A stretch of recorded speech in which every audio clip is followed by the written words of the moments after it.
Like a dog in the street. Purple Daily is daily Vikings entertainment. We just want the Vikings to win a Super Bowl before we die. I will ride with this group. Seriously, man.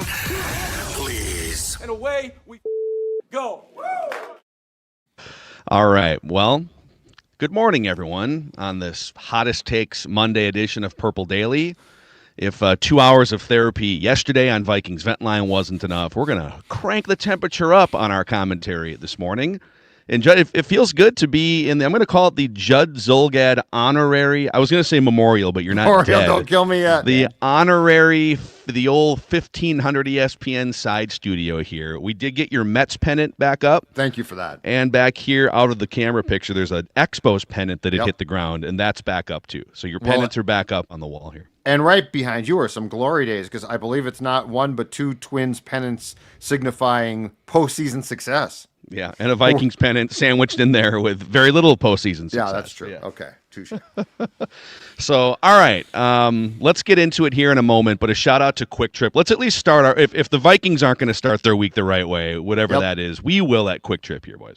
And when you elect to do that, guess what? You're electing to go to a place that makes convenience. It brings convenience to a new level. That's right. Quick Trip is the place to stop in. You know what? Today, for instance, you were driving to work, right? And you're like, I forgot to get lunch, or I'm just sort of bummed out. I want something to eat because the Vikings lost.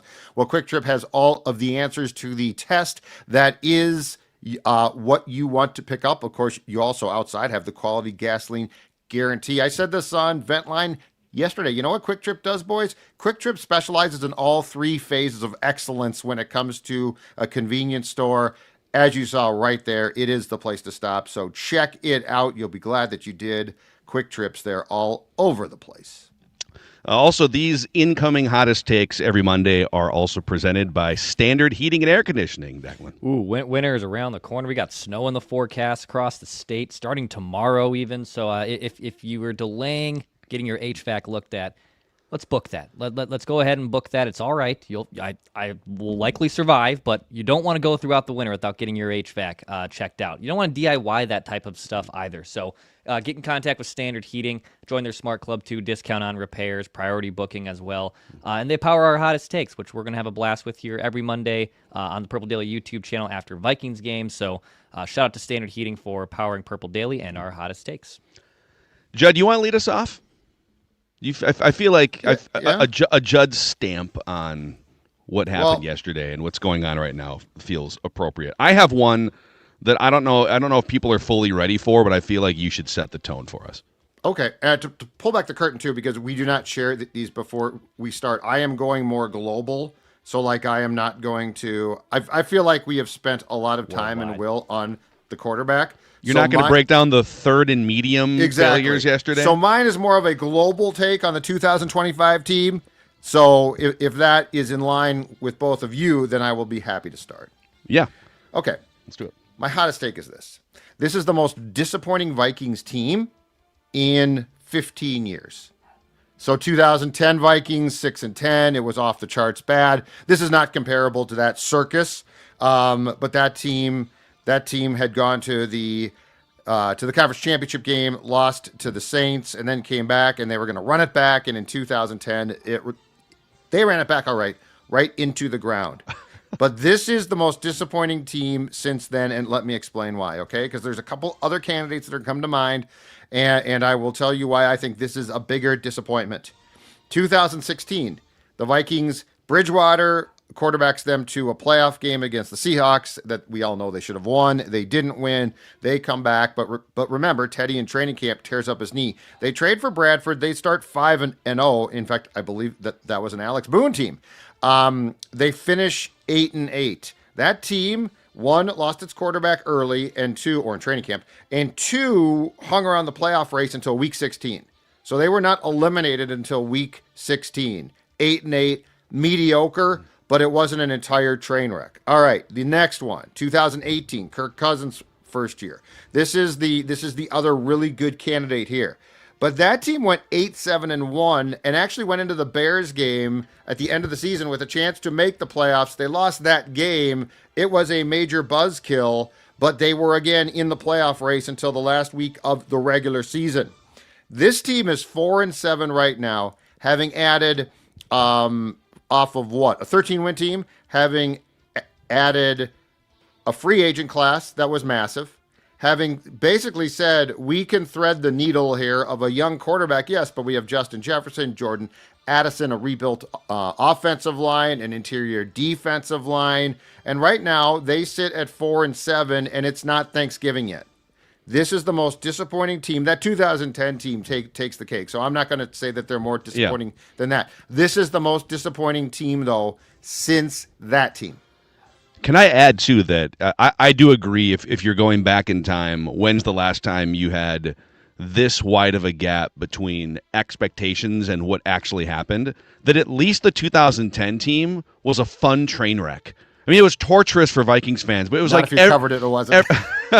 not if you're stuck in a blizzard in Detroit or No, whatever then that it's was. not. No. What was the story? Was it you and Pellis? Well, you weren't working for us yet. What was the year where one of you guys had to buy like clothing from the gift shop of a hotel because you had run?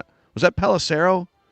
Someone had to buy like shorts from a gift I thought shop. that was you and Collar, Judd, when you guys got stuck there. Like Collar and I were. 20 Yeah, Collar and I were stuck in Philadelphia in 2017 because of a snowstorm back here. But Chip and I did have to go buy clothes. That's what in and 2000. off-sale beer, right? Yes, exactly right. And that was 2010.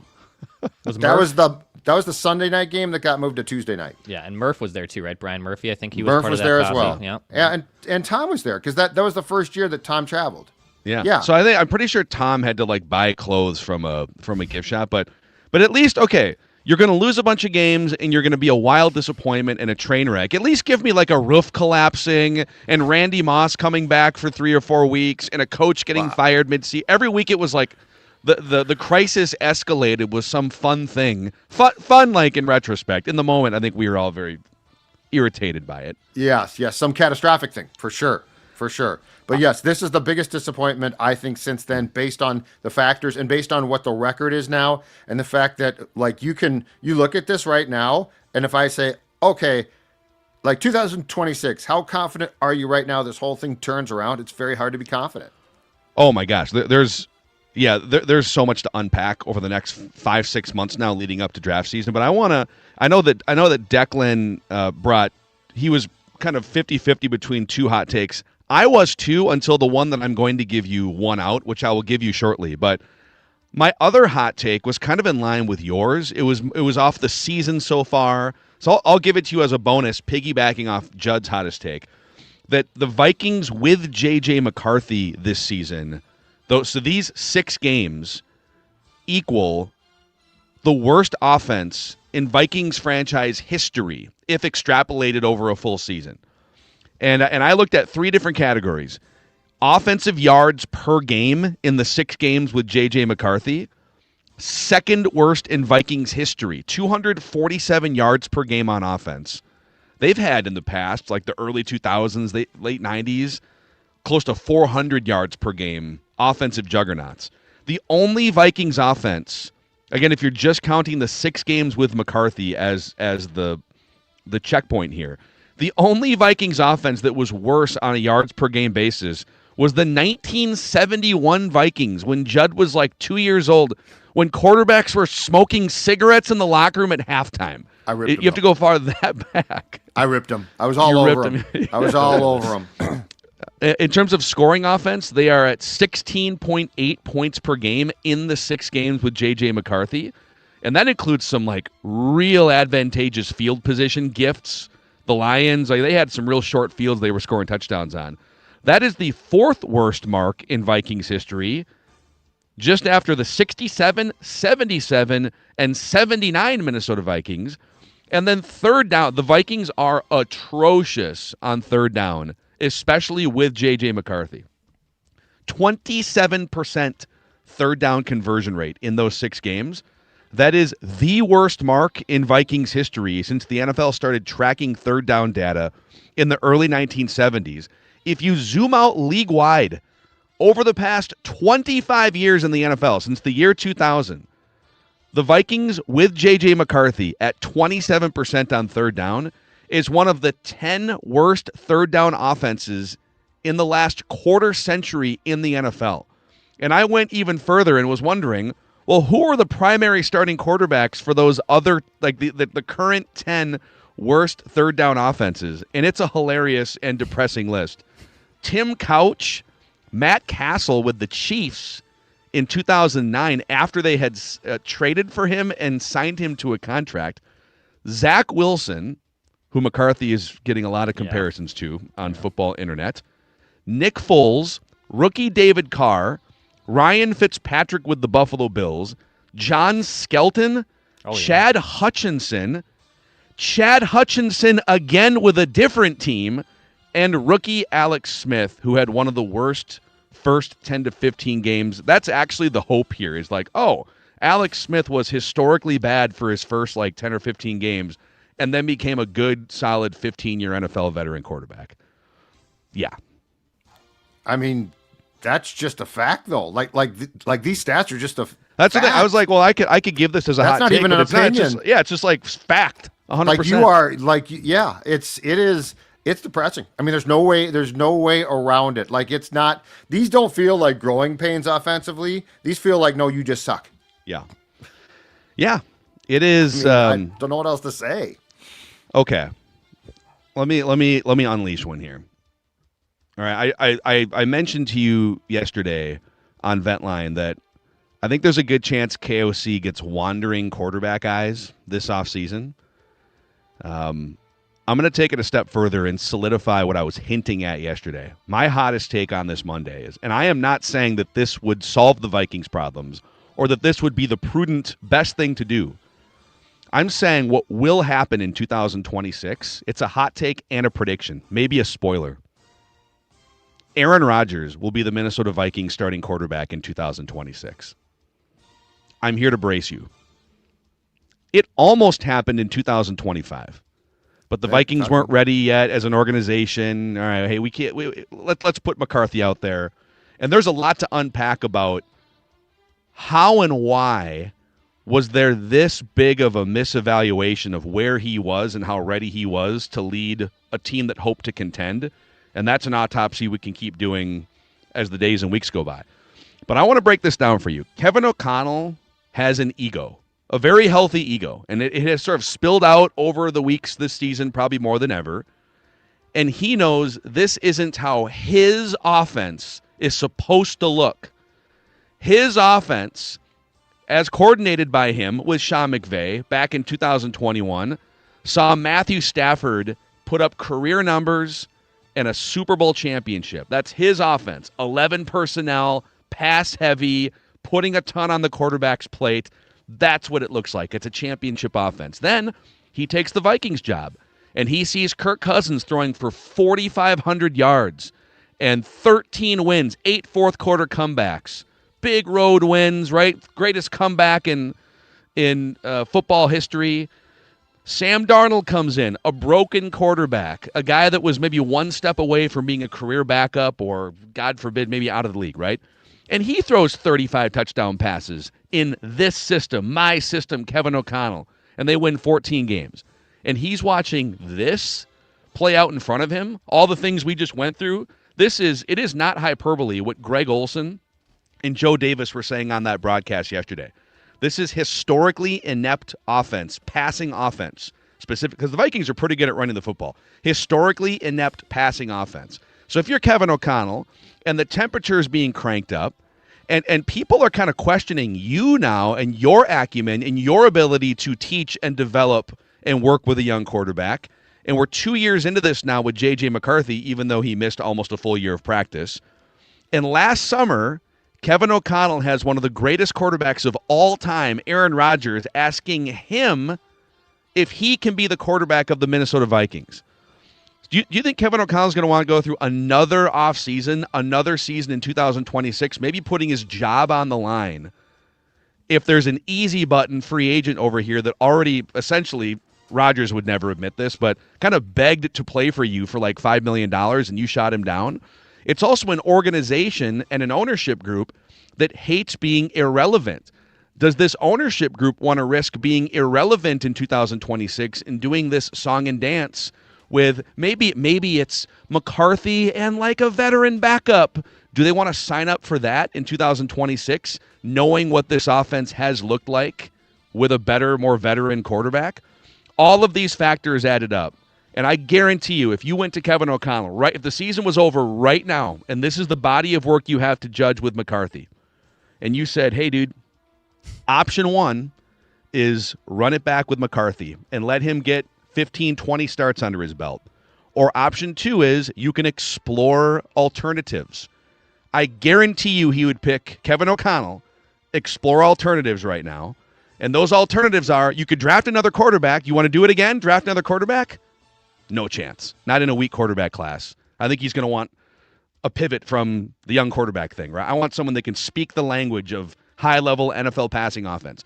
You could trade for a quarterback like a Mac Jones, but I think the front office would then kind of push back at that and say, well, come on, like we're going to give up a second-round pick for Mac Jones. Are we sure about that? Depends who is could be in the front office at that point in time, too. The easy button for Kevin O'Connell is go. He's a free agent. Go back to the Aaron Rodgers well that you or someone above you in the organization put a stop to last summer. And then maybe McCarthy slides in as the Zach Wilson in this equation. You get to learn and study behind Aaron Rodgers. I am not saying I would do this. I'm not saying that this would save the franchise. I am simply putting you in the mind and the shoes of Kevin O'Connell, who has an ego and an ownership group that hates being irrelevant and hates being laughed at. Rodgers, by the way, is going to feel very unsatisfied with his 1 year in Pittsburgh because guess what? They're missing the playoffs. The Baltimore Ravens are now in first place in that division, and those two teams play each other a couple more times. It took like 1 month for the Ravens to go from 1-5 to division leaders. Mm-hmm. Not to mention, Rodgers lost to the Packers. Does he want to, if they miss the playoffs, and the last taste in his mouth is missing playoffs and losing embarrassingly to the Packers, does he want to retire after that? I am bracing you all. It is my duty to brace you all for Aaron Rodgers, Minnesota Vikings quarterback in 2026. So I think, and by the way, if you would do this, as much as he will hate to hear this, Kevin O'Connell officially becomes Brad Childress. So at that point in time, well, they did go to the NFC Championship game. Well, but here's the thing. I think with Rodgers in his current predicament and state and age, I think there's a very good chance then that you get 2010 Favre, and it falls apart again, and now O'Connell's probably cooked. Yeah, like that's the one thing because Favre was injured in 2008. He had the arm injury with the Jets. And before he got hurt, he was really good. He fell off the table. And then he, quote unquote, retired. I'm retiring to join the Vikings. And in 2009, he came back ball of fire. But Aaron Rodgers is now, I believe Brett was 39 when he signed here, turned 40 in that October. Aaron is now over that age.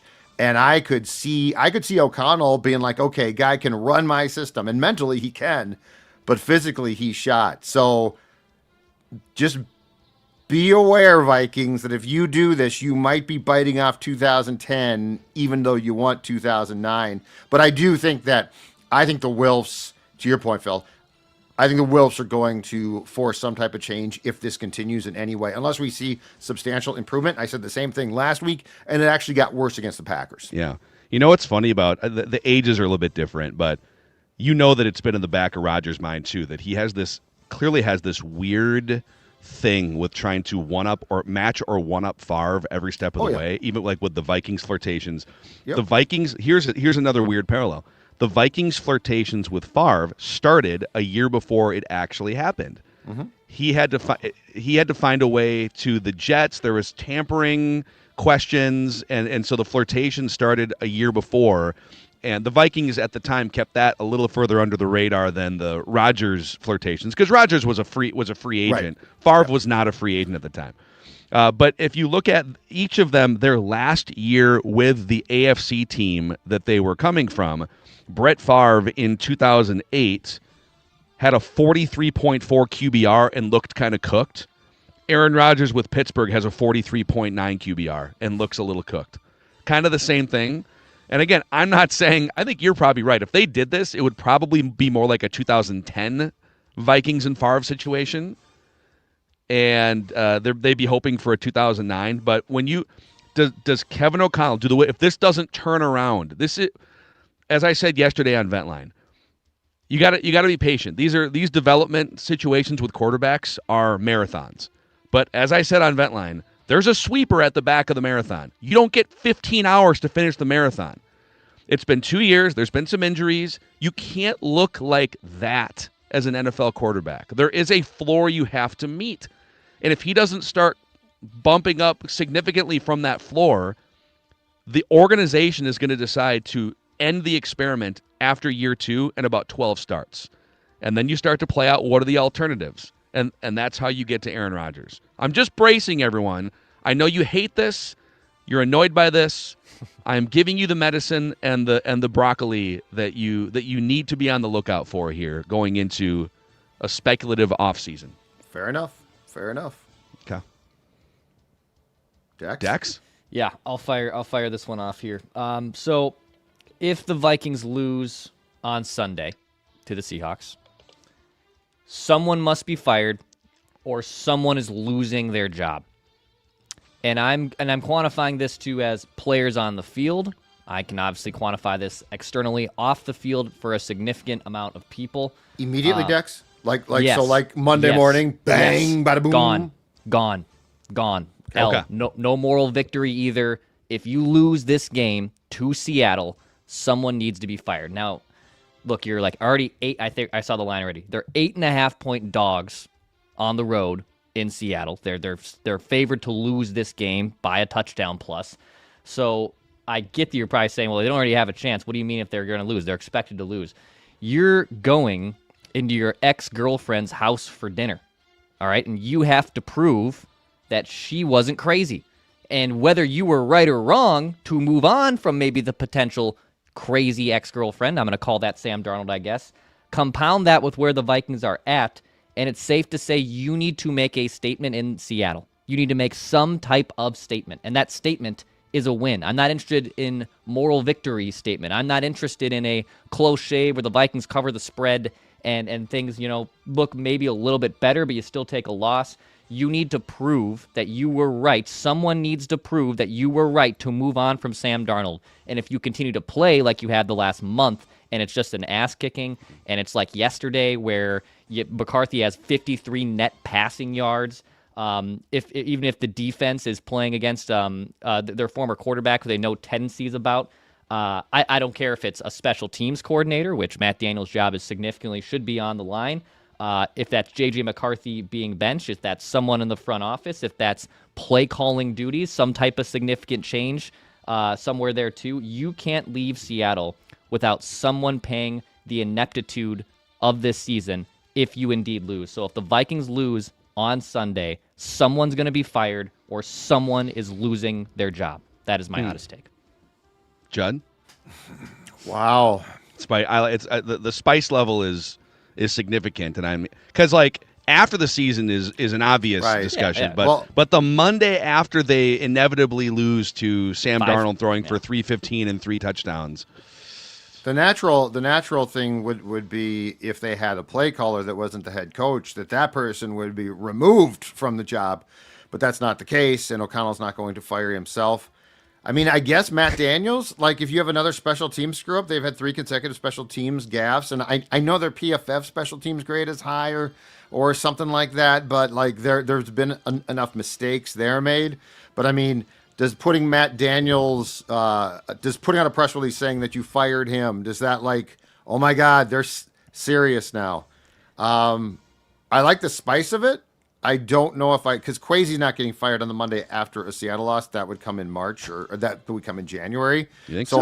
I like it. Other GMs get fired, man. The Dolphins GM got fired 2 weeks ago, right? Yeah, but I don't think they're going to fire Kwesi. I mean, does firing the GM? Well, I mean, if you put again, I think the Wilfs ordinarily, unless it was with Childress in 2010, they wait until the season is done. But anyway, I like the spice. I just don't know. Ryan Grigson being fired, though, the Monday after the Seattle game I don't think it would move the needle. It would be whoa, that's a big move.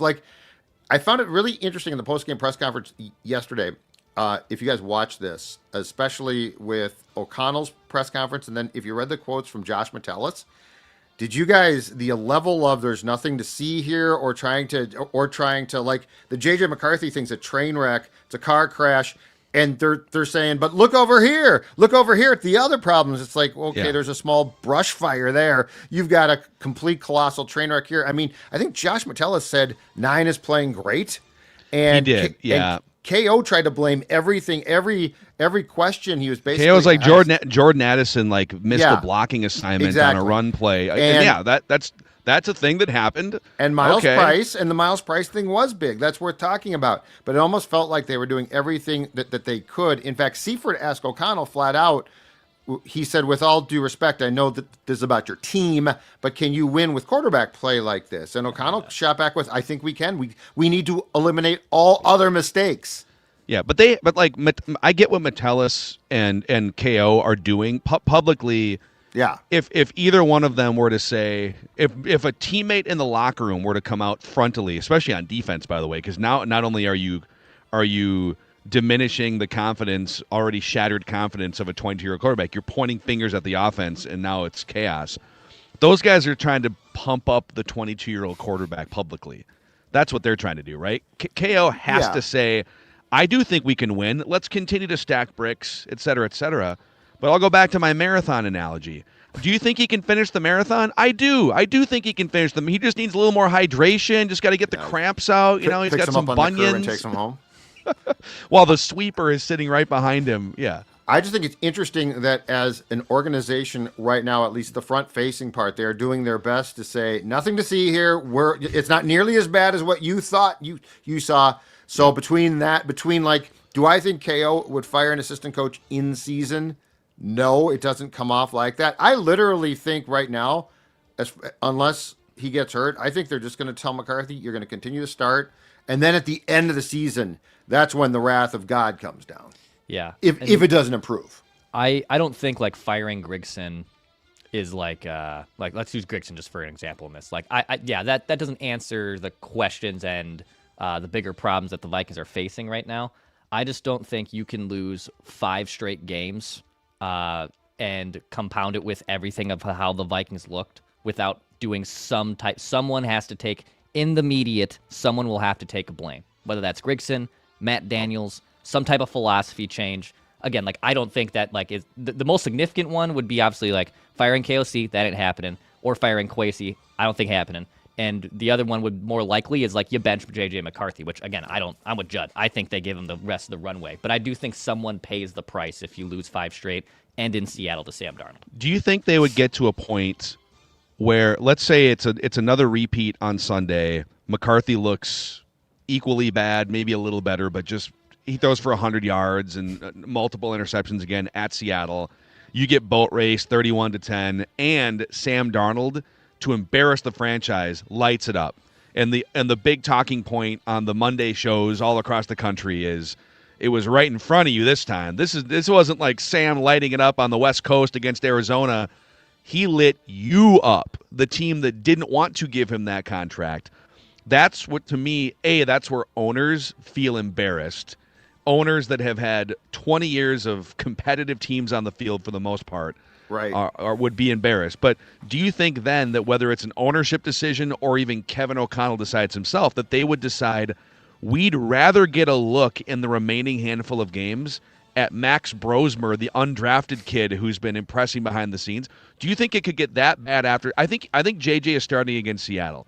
And I know fans would love to rather see Max Brosmer, but do you think the Vikings would rather see Max Brosmer for 5 games than more of J.J. McCarthy? I think the only way that happens is if it comes from the Wilfs. I think the only way that they, and I'm still convinced to this day that in 2008, after an 0-2 start with, again, Tavares Jackson, that it was the Wilfs that told Brad Gus Farad is starting, because that was the one where, Brad came down on Monday. Brad wouldn't tell you who the starting quarterback was under any circumstance if he didn't have to. And all of a sudden, at the Monday press conference, because we had talked about the fact, we got to push him with some questions. Opening statement, Gus Farad is starting on Sunday.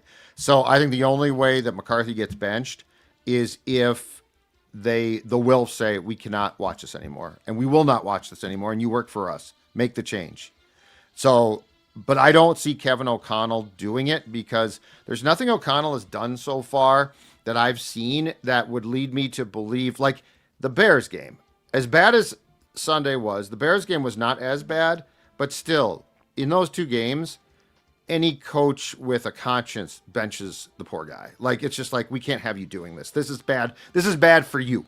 It's bad for us. It's bad for you. And O'Connell kept playing him in both games. So I think O'Connell is here to ride this thing out and the results be damned. So I think it would have to be the Wilfs. And I think that they could do it. I think that they could say, like, the Wilfs take the temperature of the fans.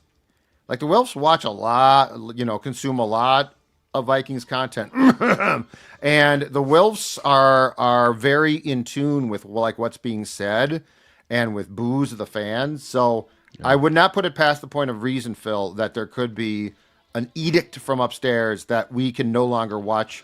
For now, at least, we can't watch this. As you might expect, we're taking a lot of heat here on Purple Daily from fans. This is just one of many comments from Trash Fantasy X. You clowns ridiculed people for saying the Vikings should keep Sam Darnold. Ridiculed might not be. I think we debated the pros and the cons quite a bit. But if you are mad at us for overhyping J.J. McCarthy, for maybe underplaying the idea that Darnold could go and continue and have a great career elsewhere, I mean, I'll just speak for myself.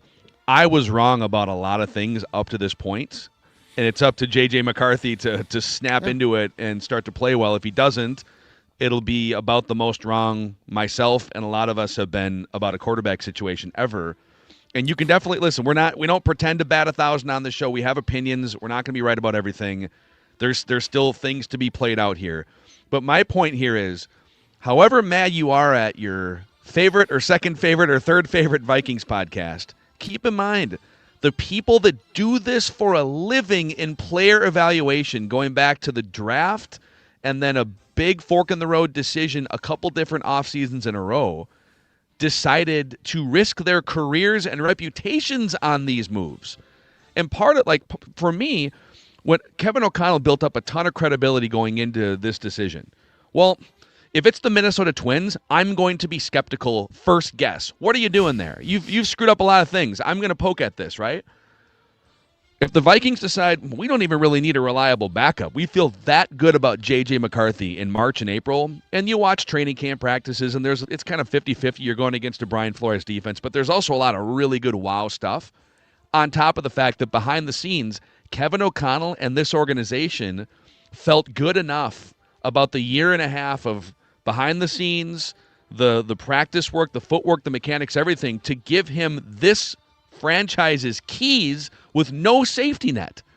They literally cut their backup quarterback 3 weeks before the season started and brought Carson Wentz in to speed learn the system, right? So they felt, the GM, ownership, Kevin O'Connell, who do this for a living, were confident in J.J. McCarthy. We do this for a living, which is opine about what they do for a living, and you have a right to be mad and call us idiots or wrong as this plays out. That's fine. But what does it say about the people that behind the scenes thought he was ready to play at a much higher level than this? To me, not to deflect like criticism of our show, so now but I'm saying like Egan, how want. And why did they feel so strongly that this was going to look a lot different? That's my question. I think a big part of it is unfortunately, a big part of it comes back to the same things we've seen. I don't think you see this in practice.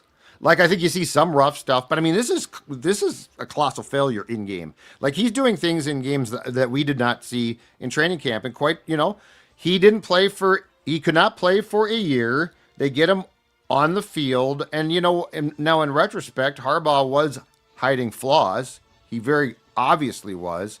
But there's a lot of things that you saw that were impressive, and he gets on the field, and it's like he forgets them. I mean, he plays at times like he's in a blind panic, and I don't know. Dude played a national championship game. I don't know what happens. Mm-hmm. I don't know what switches flipped. I mean, yesterday, speaking of the regression, right?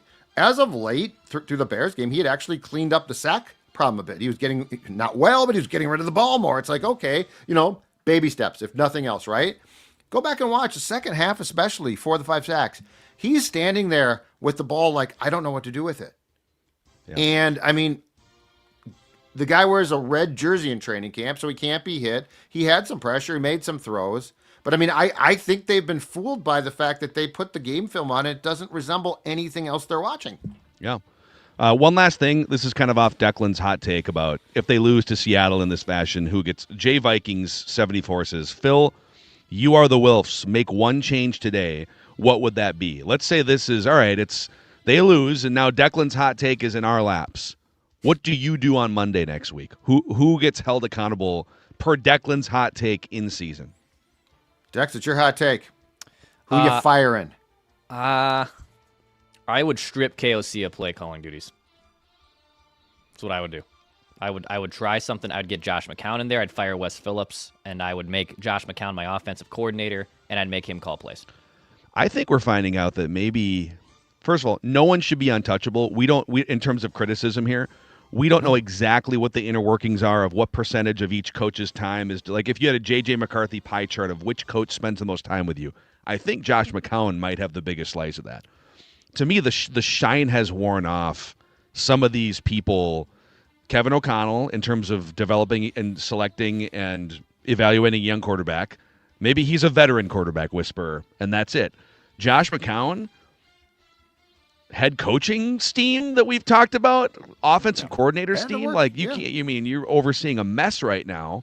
Yep. So I'd get a head start on the front office stuff. I don't trust the current front office to draft 10 players in April. I don't. I agree with that. Get it. I would listen, guys. Yep. Sorry. There's a mess on our hands here, and a lot of it is exacerbated. If I could use that word, maybe incorrectly. Sped up by not having great draft classes. No, you're right. I think what I would do is if I was the Wilfs short term, I would have them bench McCarthy. I don't think we're doing anyone. And look, I think he needs to play, but if I was the Wilfs and I'm watching this, if I'm the owner, like as a neutral observer from afar, I say, okay, I know what O'Connell's doing, but if I was an owner, I would probably say, let's get a look at Brosmer. Let's do something else. Can't watch this anymore. I own this damn team personally because I don't. The car keeps crashing. I guess you just keep crashing the car for 6 more weeks. Or hopefully you don't crash the car. Who knows? But I'm with you, Phil, totally. And I do think that they need to change their structure. Like, I think they had an idea. And it was sort of if you think about it, a very interesting analytically idea of how to drive things. But yeah, after the season, I am so with you. You cannot trust these guys because you can't have 8 more missed. If they hit on like 2 picks, you can't have 8 more missed picks. And I understand that you can argue, well, the draft is very random, blah, blah, blah. But then you look at some teams and you're like, well, if it's random, they do pretty well. Yeah. By the way, for people wondering, where is Thor? Why isn't Thor showing his face? The comments are Thor, because Thursday is Thanksgiving. The Trenches episode with Boone, we're gonna have that for Thursday, Thanksgiving. So Thursday is gonna happen on a Tuesday. Thor will join Purple Daily tomorrow, and you can direct vitriol our way, his way, and we can talk through it tomorrow here. So should we get to a pie chart? Yeah. 40 minutes of hottest takes. Yeah. We'll get to Chef Dex here with a pie chart of blame. Presented in part by North American Banking Company, 6 locations across the Twin Cities, Maple Grove, Roseville, Shoreview, Hastings, Woodbury, 50th in France. They've been around since 1998, Minnesota-based. And what I love, so I work with North American Banking Company. We work together on a couple things.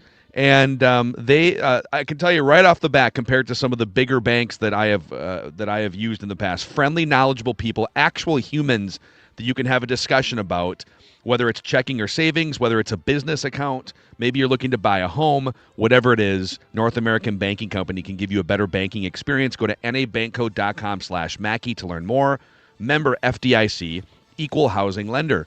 Also, Judge, shout out to the Mystic Lake Hop House, where we had an awesome, the last great memory we had of the Vikings was at Hop House.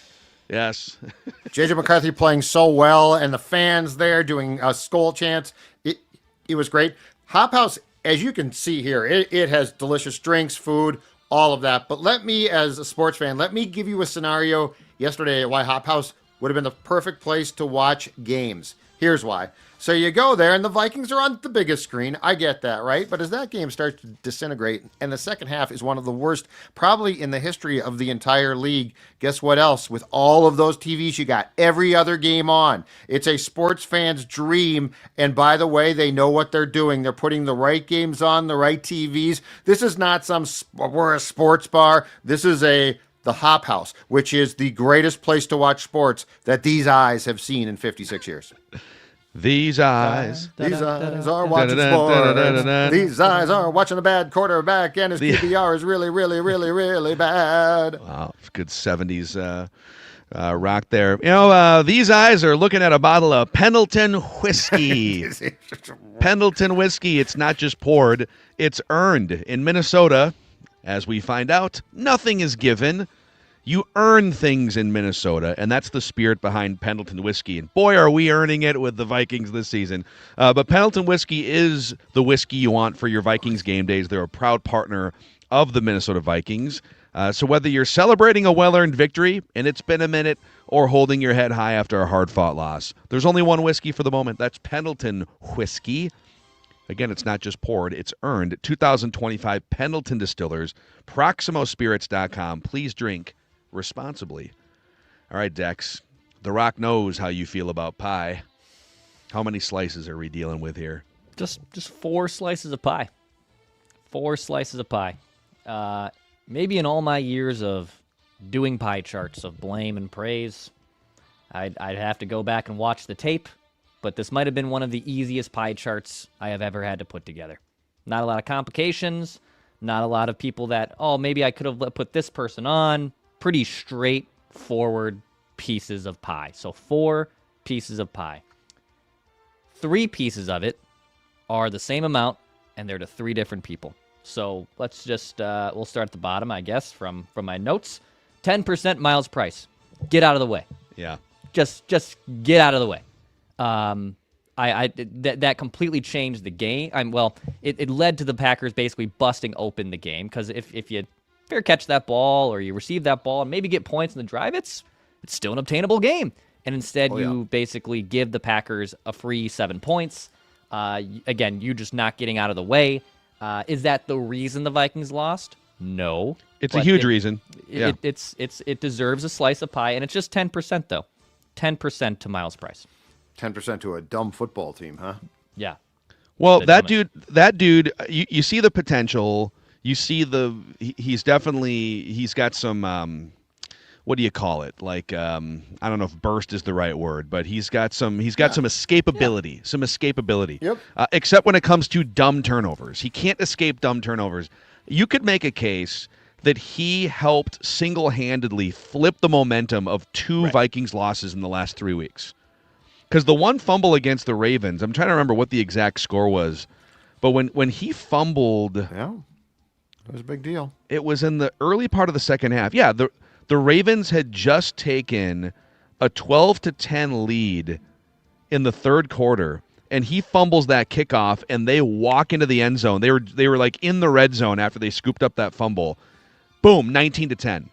So you're in it. Okay, you're down 12-10, and same thing. It's the same thing. He turns a 1-score game or a field goal game with a boneheaded mistake against a really good team that you're trying to keep it close. So I agree with the 10%, but it must be highlighted that dude with 2 terrible mistakes has essentially cost the Vikings a chance to fight out a close game in the second half. I don't think he's returning punts next Sunday for me. I that was so stupid. Like, if you fumble, like the fumble kickoff, very frustrating, but it's a fumble. It can happen. Okay, this literally is something that you practice, though. And you know that the guy, you know what's going to happen. Doing what Price did, the Packers are instructed to try to block him into the football. Like, and it's legal. Mm-hmm. And at that point, I would say, okay, you've got some potential here, but we can't have that. And this also, O'Connell needs to hold guys accountable. If his whole thing is going to be our margin for error is razor thin because we cannot make mistakes, then you need to start, and if you're going to continue to start McCarthy, so he's right, you can't make any mistakes, then he needs to start to hold other people accountable. That might not be taken that well because McCarthy's the biggest part of the problem, but you got to do something. You can't talk about it. It can't just all be, well, he can't do that. It has to be, okay, he did it, and now he's not returning punts. Yeah. Okay. All right, next slice of pie, another player. Christian Darrisaw, 10% slice. 4.5 pressures allowed, a passing grade on PFF of 24.5. Now, a lot of that was going against Parsons. Horrible. And, honestly, the Vikings offensive line, Ryan Kelly had some pressures, but graded out pretty solid. Brian O'Neill, who's been a little iffy this year, had a really solid game. But Christian Darrisaw, 4.5 pressures allowed, easily the weakest link on the Vikings offensive line. And look, you're going against a good player, but Christian Darrisaw is a very good player himself. I'm not expecting him to completely shut down Micah Parsons and just the Packers pass rush as a whole, like it's the worst team in the NFL. But you got to have a better performance than that, pal. Collinsworth. Guy. I love when you go Collinsworth. Your voice spikes up, and it does. It sounds just like him. It's awesome. I love how, by the way, just side note, how they turned the last 5 minutes of that Sunday Night Football game into a Collinsworth just love fest for his 5 appreciation. I loved that. It was just like, you know what? This game's over, and we're going to turn this into the Chris Collinsworth show for the last 10 minutes of the program. Did the slide in last night, with Tirico. too? I saw it, and it was great. But he gets a slice of pie here. If obviously, spoiler alert, you'll know who the biggest slice is, but he deserves a slice, 10% to Christian Darrisaw. I think that's fair. I also think I wonder this question. I think there's a much bigger story that probably will not get out about Darrisaw's relationship with the Vikings and this entire return. Yeah, it's felt weird. It's felt weird. He came back in the spring and we're all like, oh my God, he's making great progress. And KO talked about, that man, basically he was trying to come back so hard, but then he's taken himself out of a couple of games. Then that, and they said it's an ankle, but I mean, who knows?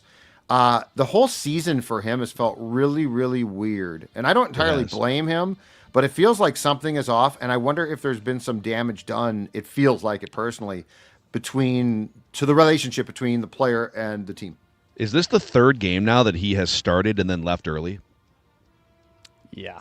It's 3. I think so, yeah. Yep. For either like the knee or, in this case, a foot. In London, he left.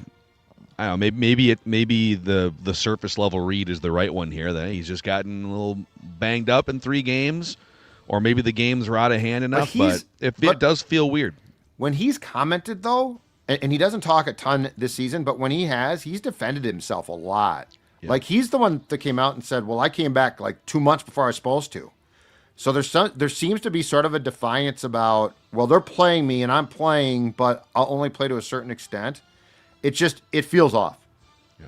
Okay. All right. Third slice of pie, the final piece of the 10 percenters. I'm going to put 10% on the coach. I'm going to put 10% on Kevin O'Connell. Mostly for, again, kind of the same things for Miles Price of game flow-wise. The decisions there, I think, altered the course of the game. You're effectively running the football early. You get to midfield, stall out, have to kick a field goal. Shout out Will Reichard. But that just stalls out the drive. You have T.J. Hawkinson go under center when you're just moving up and down the field with solid running play. I thought that obviously also changed the trajectory of the game. There are just things about him that have annoyed me beyond belief. I didn't know I could be this annoyed with Kevin O'Connell. I really didn't think so. And I have found myself each Sunday basically screaming at the television, looking at my son, Sonny, and saying, what the hell is this guy thinking, Sonny? Mm-hmm. So 10% to the head coach and Kevin O'Connell of those 3 slices. So 10% to KOC, 10% to Darrisaw, 10% to Miles Price for those first 3 slices. Yeah, I think like the macro criticism of KO would be how and why does J.J. McCarthy look like this, and unpacking that. The micro criticism to me would be his complete lack of feel of calling plays in as the game flow changes or as something shows its head early, and instead of like mashing that button until they prove they can't stop it, he like I said on Ventline, he has a play or two that he wants, or an idea before the game that he wants executed, and there's no pivoting. So the loss of downs or the not loss of down, the third down debacle with Hawkinson, and then you got stuffed on fourth down when you tried the TSN says we need Sonny's hottest take, which we can get to. Second. Yep. But on that drive, so you had a couple passes mixed in, but you're driving down the field. Here are the run plays, not the hand it to Hawkinson run plays, the line it up and call power or call zone or whatever it is, right? 4-yard run, Jordan Mason. 5-yard run, Jordan Mason. 22-yard run, Jordan Mason. 8-yard run, Jordan Mason. 4-yard run, Jordan Mason. 5-yard run, Aaron Jones. Now it's 3rd and 1. Your worst run on that drive was 4 yards, up to 22 yards. And now it's 3rd and 1. And they know that they can't stop your regular run plays. And so they're loading the box. They're going to load the box because they think you might run it. You've been having success on 3rd and 1. And okay, if you had feel as a play caller, maybe you wouldn't run in that spot, as I've been begging them to do more of. Maybe, hey, we've been gashing them on the drive. What if we ran a play action with a tight end dragging across the formation wide open or whatever it may be, right? Maybe there's a wide receiver coming on a jet sweep motion or something, and he gets to the edge before the defender can because you're showing handoff. Boom, easy first down. You could just run the ball even against a loaded box and see what happens. Yeah. And he chooses Hawkinson, one of the least athletic, slow-footed, non-tackle breaking tight ends in the league, getting the ball, not in a traditional tight end sense, getting the ball under center. And of course, he just falls over, and the Packers got nice push on that play. So congratulations to them. All right, well, now it's 4. At least we had 4th down in our pocket. We got a 4th and 1 here. Now we're going to try the run play. Well, now it's like, all right, you didn't give yourself a shot on that 3rd and 1 play. Well, what if they had gotten it? Would people have praised KOC? No. I think I would have wondered, what are you doing? By the way, you weren't going to get it. The Packers with a loaded box with TJ Hawkinson taking that ball under center. You think his first step quickness on that play is what's needed from a quarterback that has snuck it before or a running back? Like, how does he know what the first step should feel like on a play like that? So I know it's a small speck of dust in a universe of things to criticize, but I hate that play call even more sleeping on it than I did in the moment yesterday. Well, and on that play call too, and we've seen this from a ton of teams against the Vikings, I still don't know, why don't you bring in an extra offensive lineman, Josh Oliver, who can block, right? And now you just go heavy and you run the football. Okay, the box is stacked. There's a way to counter that. Like you can counter that. It's not like there's rules of, oh, you can't have these guys in the game. Sorry, so you're screwed. And look, I get why they didn't pass it in O'Connell's world 3 weeks ago. 3rd and 1, they passed for sure. It hasn't worked out so great, so I get that. But I'm watching all of these games. What Pittsburgh, Philadelphia, I think Baltimore did it. Look at the amount of teams that bring in an extra offensive lineman, their best blocking tight end. Now you're pretty stacked. And that's the one thing I don't get. And going to a heavy package, one, it's not new, and 2, it's used a ton now. Why don't you do it? There's no rule against it. I don't know what. I'd have to go and look at what the personnel was on that play. They may have had an extra offensive lineman. I don't know 100%. Do you know 100%? I don't think they did. I'll see if I can. I can pull up the all 22 before the show's over. But I'd be curious to see the play, but I don't. Or ordinarily, if they do, it has to be declared. Like, you can't do it without declaring, because that guy is technically a receiver. The Lions guy, Dan Skipper, number 70, is eligible until he's not, and then they get totally screwed against Dallas. But anyway, that was a head scratcher, no question about it. All right, and the final slice of pie, 70% to the quarterback, J.J. McCarthy. Pretty easy, big slice of pie here. When you factor in the sack yards that he took, so you take his net passing yards, so you take the yards lost via sack and his actual 87 passing yards, that turns into 52 passing yards on the day. 52 passing yards, a couple interceptions, just look completely overwhelmed. And yeah, the running game, at times was effective and looking well, and I wish you would have leaned on it more. But at the end of the day, you need your quarterback. Once you set up that run, you got to marry the pass with it, right? And McCarthy just was awful. He was completely terrible. I liked watching the film breakdown from JT O'Sullivan last week. I thought it was beneficial. I don't envision JT breaking down that film this time around for McCarthy, and I have kind of no interest in watching it myself. Now, do I want JJ McCarthy to watch it and learn from it? Of course, yes, naturally. But in terms of time spent for me of learning about JJ, I don't need to go back and rewatch that one.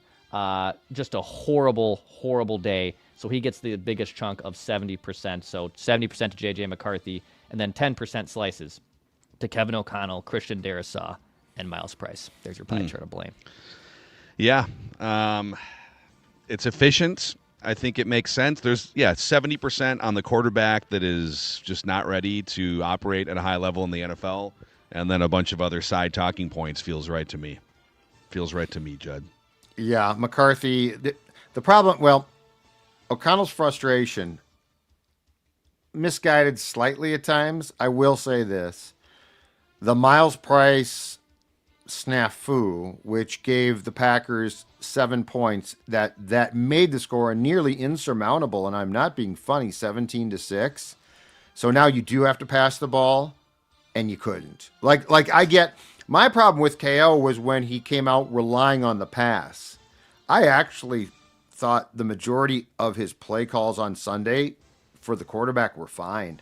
Yeah. Like you just need to and again, he made two nice passes to Jefferson. Like there were a couple that the first drive, the laser over the middle, the out route, those were nice passes, but my God, it's just a colossal bleep up. And when you go and look at a box score, and Jordan Addison and Jalen Naylor are targeted once apiece with no catches. And in fact, the Packers actually had one more catch off of those two passes than the Vikings did on a relatively what looked to be beautiful November day in Lambeau Field.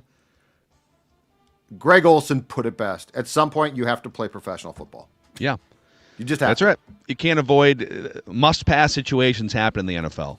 And it's one thing to struggle in must-pass situations. It's another thing to be historically inept in must-pass situations, and that's kind of where we're at here. So, yes, all right, boys, we are going to have to do silver linings because whenever they win, we do nitpicks. Whenever they lose on these Monday shows, we do silver linings. If you've been hanging with us here for an hour on this Monday morning, we appreciate you. If you're new or you haven't already, please click that subscribe button on the Purple Daily YouTube channel. I think our next big milestone is 70,000. We'd love to get there at some point in 2026. And then click the like button on this video, too, if you're hanging out with us. Therapy is free here and Ventline for 2 hours. If watching the Vikings gives you digestive issues, let me introduce you to Minji Digestive Health, where you don't have to suffer with digestive concerns.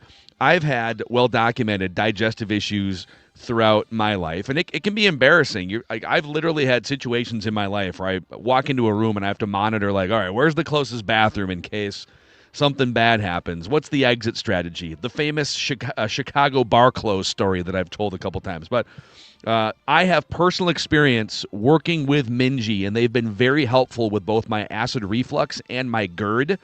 And I can tell you that their specialists can give you the guidance and help you needed to feel better and to be a little more confident when you leave the house. Don't let digestive issues sideline you. Get expert coaching from Minji Digestive Health. Schedule a visit at Minji.com. That's MNGI.com. Also, Pepsi has been helping to power Purple Daily this football season.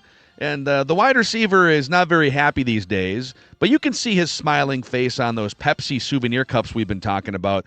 The Justin Jefferson Pepsi souvenir cups available at Buffalo Wild Wings when you order 10 wings of any style and a Pepsi. Hy-Vee Fast and Fresh locations, and also inside U.S. Bank Stadium. When you get those cups, you can scan the QR code on them for a chance to win Victor's Ride, a Polaris 1000 ATV that he'll bring right to your house if you win it. And then thanks to Federated Mutual Insurance Company as well for powering Purple Daily. Federated, in addition to being a great insurance company for your small to medium-sized business in any state, any of the 50 states, it's also a great place to work. They were recently honored and recognized as one of America's best in-state employers for 2025 and by Newsweek as one of America's most admired workplaces for 26. If you want to learn more about the Federated work culture, which focuses on people who value integrity, teamwork, respect, and equity. You can go to federatedinsurance.com/careers. That's federatedinsurance.com/careers. Silver linings? Anyone jumping for I got silver one. lining here? Chomping at the bit? Oh, I got one. I got one about a guy that we've criticized a lot. I believe, no, you're not. I know you're going to be shocked by this. A guy I've been wrong about, because I believe I suggested after the 2024 season that this guy should be given his walking papers, and oh my, how things have turned around. I'm talking about the big punter, Ryan Wright. Wow. Ryan Wright, okay? Now punter. I am reaching. Well, I was going to take Reichert, but I figured I'd leave him for one of you two because he's been great too. But anyway, Ryan Wright yesterday put 2 of his 4 punts inside the 20-yard line. He has 17 punts inside the 20 this season. Last season, Ryan Wright finished 23rd in average yards and net yards, both on punts. This season, he's 10th in average and, more importantly, 4th in net and has 1 touchback. Let's go. So Ryan Wright has found, you know what I say? Let him drink his beers. Let him he's a big guy. I like it. So let Ryan Wright enjoy his life, because when he's booming the football, when he's enjoying life, he's booming the football, but he's not putting it in the end zone. 4th in net yards is really, really good. So Ryan Wright, bright spot, silver lining. Thank you very much. I was wrong, Ryan. I'm sorry I suggested your release last He did have season. a couple nice boomers there. All right, Dex, silver lining. I'll take the kicker. I'll take Will Reichert. I'll take it. That's an easy one. I'll Thank take you, the Jeff, long for the snapper layup. then. Yeah, I'll take Paula, Will yeah. Reichert. Good. Awesome, hitting good field goal, hitting big time field goals. It boy. is though, like I said, it's kind of like poetic and also frustrating that they finally have potentially their best kicker in franchise history, but most consistent at least since Ryan Longwell's prime, and it's in a meaningless season. It's just it's very Vikings like for that to happen, and then we know how this works. If they pop up next year, Will Reichert will have the yips, because that's how kicking works in the NFL and with this franchise. But Reichert's been awesome. He's been phenomenal. And yeah, might be the best draft pick in the Kwesi Adofo-Mensah era is a kicker, and his name is Will Reichert. He's 59 yards outdoors, Lambeau, late. It's not like a September where it's 75 degrees. That is a leg, and it would have been good from probably 7 or 8 more yards. All right, I'll give some love to Dallas Turner here. We have been definitely poking at the Dallas Turner draft pick. Not that he's been a bust, but just, hey, man, like the Capitol giving up to get him. He's got to wreak havoc. He's got to get some sacks and some more pressures. And he had 3 total pressures, had the sack in that game yesterday. I think it's like 3 straight games where he has at least shown himself in the form of a sack or a bunch of pressures. Let me pull this up here. So, yeah, because he had 5 pressures against Chicago and the sack. And then Baltimore, technically he had a sack, but that was when he had his full body weight land on Lamar Jackson, right? So, Yep. So he is at least banging on the door a lot more as a pass rusher in these last few games. I do wonder once Grenard comes back, does his role, because there was a game at Detroit where they only gave him 14 snaps with a healthy allotment of Van Ginkel and Jonathan Grenard. And he missed the first series yesterday. Which I find, and I know that there were a ton of things, like at the end of the day, it was certainly not the most pressing thing. I did find it interesting he wasn't used in the series with Grenard not playing, and there's no way that, like, schematically, it would be like for this one series, the first series, Dallas Turner won't play. So I don't know if it was disciplinary or what, but that was a little bit odd. Yeah. So, all right, well, those are the silver linings here. Hottest Takes Monday on Purple Daily. You're going to get your wish. Those of you in the angry mob, Thor Nystrom. It's unbelievable. Comments are unbelievable. Answer the call tomorrow. It's on vitriol Purple is what Daily. it is. Vitriol. Yeah. So I don't know, maybe we're all going to get fired too. It'll be Kwesi, Kevin, Judd, Phil, Dex, and it'll just be a clean sweep of the front office and this podcast with how wrong we've been. But also on the feed, we got Before I Die with Jason, who was at the game at Lambeau Field. I think his first appearance at Lambeau. Jesse and Leighton and O-line committee will have plenty to say about this game and a bunch of the other games around the league. And we'll hit you with our NFL takes, too, outside of the scope of Vikings and Packers. Here on Purple Daily, where we just want the Vikings to win a Super Bowl before we die.